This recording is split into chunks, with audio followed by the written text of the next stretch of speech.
변박 목사의 아침 묵상 2026년 7월 25일 토요일 아침입니다. 오늘은 에스라서 3장 1절로 13절 말씀을 통해서 후반전을 여는 예배의 회복 이런 제목으로 말씀 묵상의 은혜를 나누겠습니다. 이제 저는 새로운 삶을 시작하는 워밍업을 시작했습니다. 아직 주님의 새로운 부르심을 받지 못했기에 어디로 가야 할지 알지 못하지만 나를 준비하는 일부터 서서히 시작할 것입니다.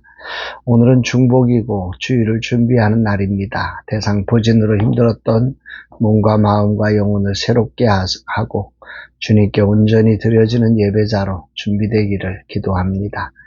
이날 주님 어떤 말씀으로 인도하실까? 오늘 본문에는 포로에서 귀환한 이스라엘 백성들이 각자의 성읍에 살다가 7월이 되어서 예루살렘에 모였다. 이렇게 기록되고 있습니다. 1절 이스라엘 자손이 각자의 성읍에 살았더니 7째 달에 이르러 일제히 예루살렘에 모인지라.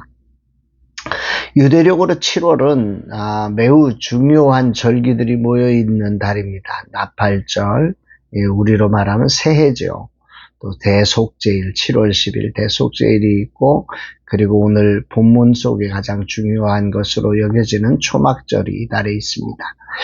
그래서 이들은 예루살렘 성전터에 모인 거죠. 특히 이 초막절은 광야 40년 동안 그 초막을 짓고 살았던 그 속에 하나님이 보호하시고 인도하셨던 그 은혜를 기억하고 감사하는 절기입니다.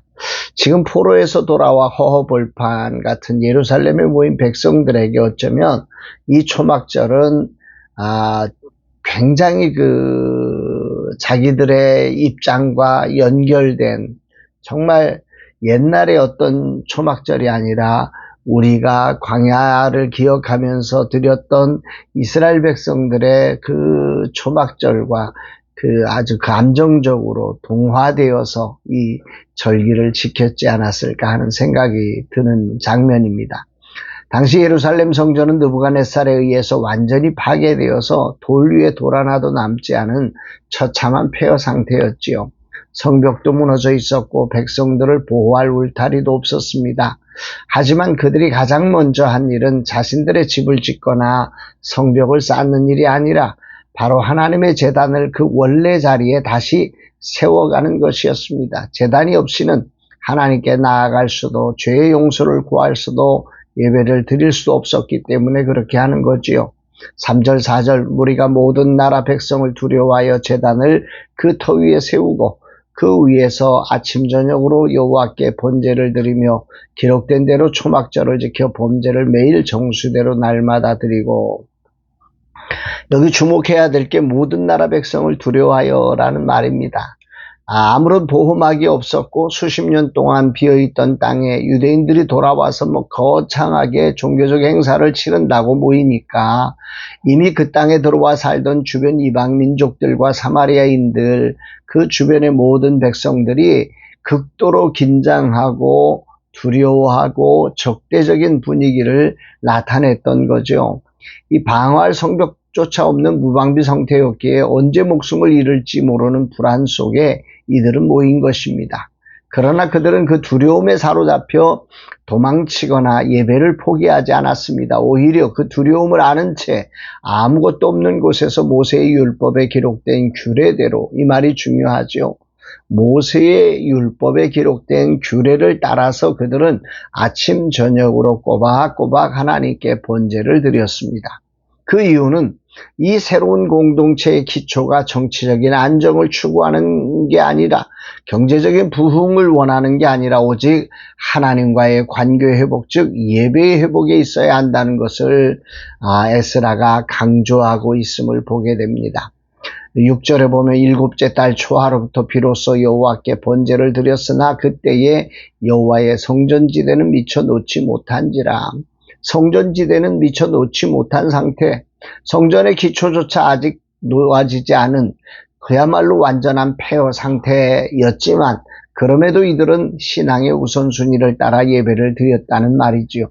인간적인 생각으로는 성전 건물이 다 지어지고 기틀이 완벽하게 세워진 다음에 예배를 드리면 되지 하고 생각할 수 있습니다. 그러나 에스라와 이스라엘 백성들은 눈에 보이는 건물이나 조건이 갖춰지기를 기다리지 않았습니다. 아직 아무것도 없는 그 황량한 폐허 위에서 하나님을 향한 예배를 말씀을 따라 시작했다. 말씀을 따라 아침 저녁으로 매일같이 예배하기를 시작했다, 이런 말입니다. 예배당이 먼저가 아니라 말씀에 순종된 예배자가 먼저임을 생각해 봅니다.